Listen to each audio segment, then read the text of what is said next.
Welcome to Adventures in Storyville. I'm Mrs. Lapp. Have you ever wanted to share your ideas, but you were too scared or nervous to speak up?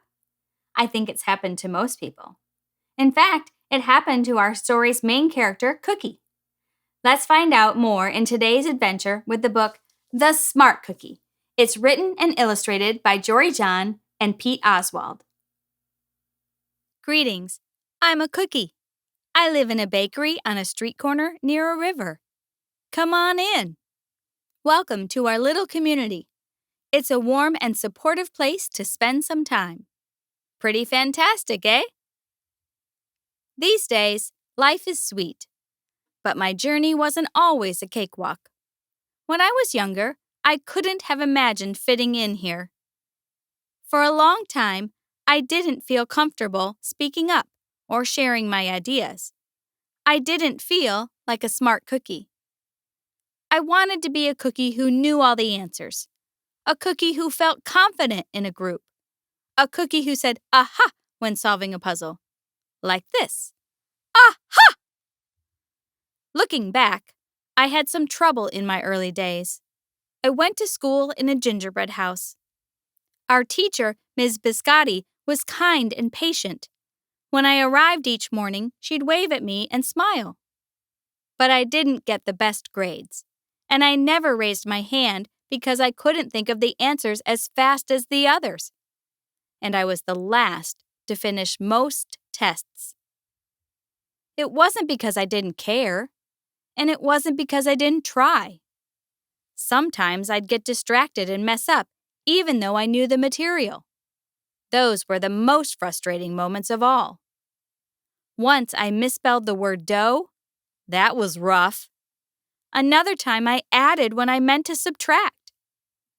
Occasionally, we'd have a lesson where I had absolutely no idea what was happening. I just couldn't keep up. I imagined that my desk was a raft and that I was completely lost at sea, because that's what it felt like. At night, I slept in a cookie jar. I had about 6 dozen roommates. Move. You move. No, you move. No, you move. No, you move. I'd stay awake and stare out the window and worry. And it went this way day after day after day. But then something happened that changed everything. It all started with a homework assignment. Ms. Biscotti requested our attention one afternoon. Tonight, I would like you to create something completely original, she announced. It can be anything you want. Please bring it to class tomorrow. That was it. There were no further instructions. Ms. Biscotti winked at me as I gathered my belongings. I felt like I had a million butterflies in my stomach. Create anything? Something original? Due tomorrow? Go. When I got home, I immediately went to work. At first, I tried a cooking project. The results were half-baked. Next, I tried to hammer and nail something. It splintered immediately. Then I tried making a sculpture. It was a complete bust. I wondered if I was about to fail yet another assignment. I was stuck. I stared out the window and watched the rain hit the river. There was something mesmerizing about the water, how it moved in such a chaotic way, swirling around and around, yet ultimately figuring out exactly where it needed to go.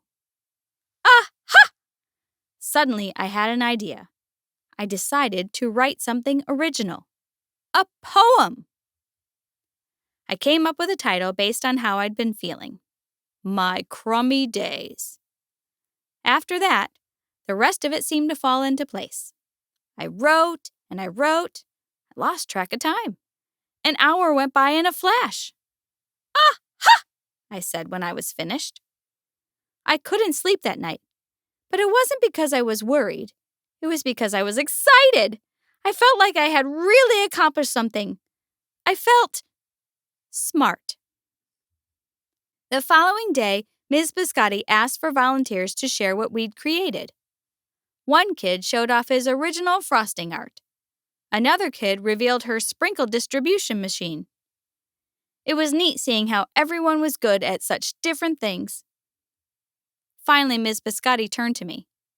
"Would you like to share anything?" she asked. I gulped.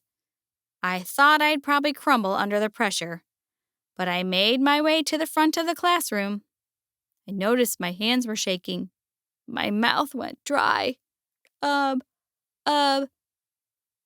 This poem is called My Crummy Days, I said, my voice cracking. And then I read it aloud. As I spoke, I noticed some kids nodding at certain lines. Other kids laughed at parts that were supposed to be funny. As I built toward the finale, I felt myself becoming more confident and animated. And in the end, everybody clapped and cheered. I promise you this, I'll never, ever forget it. Ms. Biscotti was beaming. "No one but you could have written that poem," she said. "It was completely original." Aha! I had done it. I'd created something and shared it with the world. Well, my world, at least. The rest of the day was a blur. By recess, I was already planning my next poem. I would call it My Sweet Morning.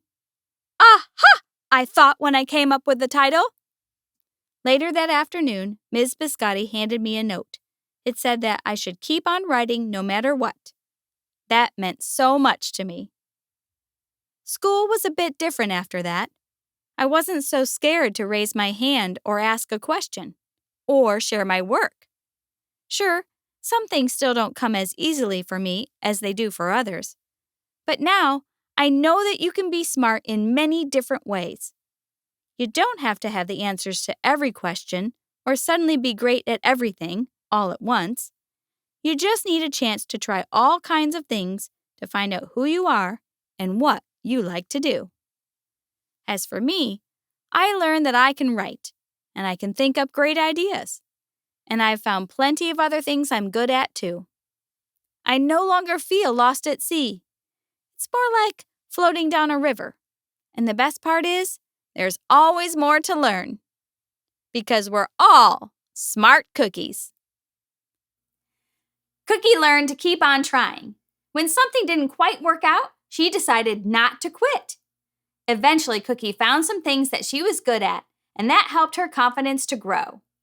Remember, you probably won't be great at everything. Just keep trying and find the things that make you a smart cookie. If you like this story, be sure to give it a thumbs up. And if you want to hear more stories on Adventures in Storyville, click subscribe. Until next time, friends, keep reading!